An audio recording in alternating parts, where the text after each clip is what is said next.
Nakakatakot talaga pag nag-wild ang motor. Paano kung ganitong klaseng wild yung naranasan mo? Ang masaklap pa rito, ito ay maaaring ikamatay. Yun mga kabiker, magandang hapon sa inyo lahat. At ito nga, share ko sa inyo yung pangyayari doon sa ating kabiker. No? Meron kasi ako nabasa sa comment section natin no, na nakumuha ng attention ko. No? Kasi buhay na yung nakataya rito mga kabiker. Kaya pinagtuunan ko siya ng pansin para makatulong sa mga kabiker natin at sa mga nakakapanood na makaiwas sa lalong-lalo na doon sa nangyari doon sa ating kabiker. No? Ito yung comment niya. So yan, Sir, as lang po, nadisgrasya po ako sa motor ko kasi pagkambyo ko ng Trashera, biglang nagwawild, parang bumalik sa Primera.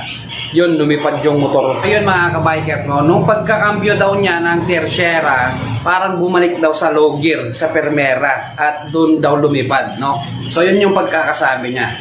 So maaaring mangyari yan sa ating mga kabiker. So ano yung mga dapat nating tignan dyan para din sa mga kabiker natin na wala din nalalaman kung bakit nangyayari to mga dikambyong to. So kung mapapansin nyo dito no, sa Honda Alpha 125, ayan. So bilang mga nagmumotor, alam naman natin yung pagkakambyo, no? So kailangan pag nagkambyo tayo, maandar tayo, kailangan laging pingit natin ng gas, laging pumapasok yung kambyo, no? Yeah. Hindi po kasi alam kung anong klaseng motor yun, pero pag mga kambyong ganito, maaring maranasan natin yung ganon, no? So anong gusto kong puntuhin dito?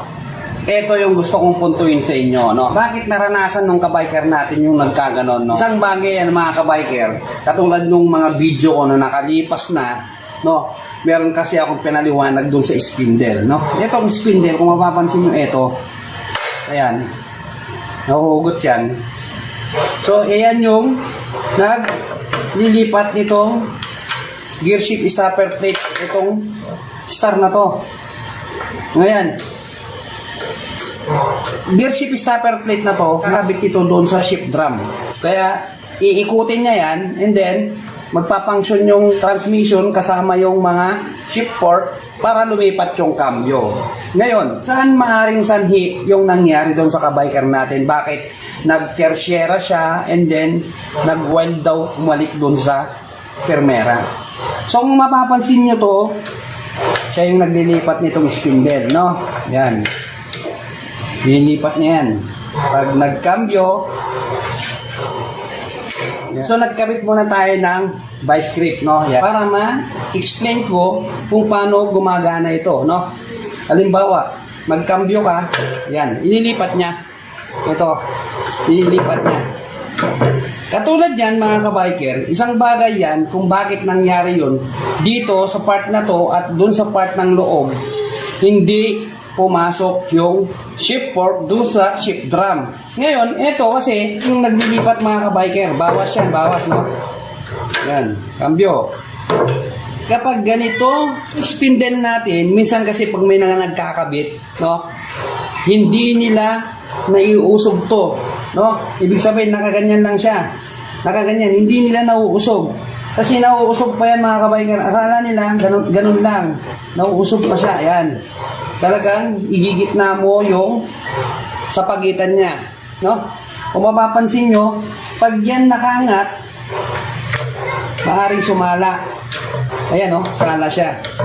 So, pwede siyang bumalik agad doon sa pagkakambyohan niya. Hindi lang dito mga kabiker sumasala yan, doon din sa loob, no? Pagitan ng spindle na to, tsaka itong stopper plate, kailangan maayos yung function niya, no? Na ililipat niya ng maayos to. Kasi ito mga kabiker, meron siyang ito, stopper arm, may spring yan. Yan. Ngayon, pwede niyang, pag nakalahati lang niya yan, halimbawa ito, mapapansin may spring yan. Yan o, matigas nga lang. Ayan, itong screwdriver na to, gagalawin ko to, may spring yan, ayan, ayan o, may spring. Ngayon, itong stopper plate, pag nasa gitna niya yan, ito, gumit na dito, no? Makapansin nyo? Kung ito, gumit na lang dito, hindi nakapasok yung cambio. Maaari siyang bumalik kasi may spring tong stopper arm. Yan. Ngayon, ito, nakakabit yan, yun, hindi niya yun sa kanal ng stopper plate, ito, kailangan sasakto sa kanal ng stopper plate, yun yung delikado mga kabiker. So kung mapapansin nyo dito sa part na to, ito yung clutch system, no? So ito, isang bagay din to na yung clutch natin nakakabit dito, no? Nakakabit dito yan. And then ito yung sa may release bearing, kailangan ma-pre-press yan para gumana lahat yung nasa loob, no? Itong mga to dito sa clutch lining natin. Hindi lang doon nagtatapos mga kabiker. Kasi itong linya na ito na sinasabi ko, no, spindle, dito sa gear shift stopper plate, hanggang sa loob ng transmission, shift drum, tsaka shift fork, kasama itong lining natin. Itong nasa loob ng clutch basket natin. Kabiker, paano yun? Kaya nga sinasabi ko sa inyo mga kabiker, pag lahat yun hindi maayos, simula dito. Kasi bago gumana yan, bago gumana lahat yan, etong spindle, lahat yung tinukoy ko, bago gumana lahat yan, dito muna nagsisimula. Pag pudpud na yung clutch lining mo, hindi ba makakaranas tayo ng high RPM pag maling cambio natin at pag-release natin ng clutch, no? Makakaranas tayo ng RPM kasi pudpud na yung clutch lining natin. So hindi na niya maayos i-function tong mga to kasi pihit nitong release bearing, etong pressure plate, no? Kailangan niyang pihitin niya muna to, yung clutch, para mag-disengage at mag-engage yung transmission, fork at saka shift drum, no? Kailangan maayos. Ngayon, paano pag hindi niya napipihit to, kakambyo mo sa tersyera at hindi siya pumasok dun sa kapasukan niya, dun sa may tersyera, bumalik agad sa permera, kaya nagkakaroon ng disgrasya. Ngayon, kung susuriin natin mga kabiker, itong may papayo ko sa inyo, try nyo munang tignan yung mga lining nyo. Baka upod na at mararanasan na natin yung nag-high RPM na pagkakambyo mo, gumagano, hindi tayo makakambyo ng maayos. Alam nyo kaya nangyari yun, no? So kung hindi maayos yung function yan, sino ba yung nagpapakana ng kambyo? Etong mga to, no? So dun sa nabasa ko dun sa comment, nakita ko yung problema, no? Hindi nakapasok yung kambyo. Tapos sinabi niyang nag-wild. Maaari dito, nasala yung mga to, pero ang isa pang tinitignan ko dun mga kabiker, pagkakambyo ng tersyera, hindi pumasok, nag-wild, yun nga, yung gumanon, nataranta siya, nakabawas siya ng isa, bumalik sa permera.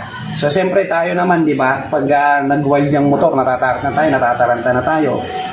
Yun yung nakikita ko pang isang bagay. Pero positive, dito, sala tong mga ito.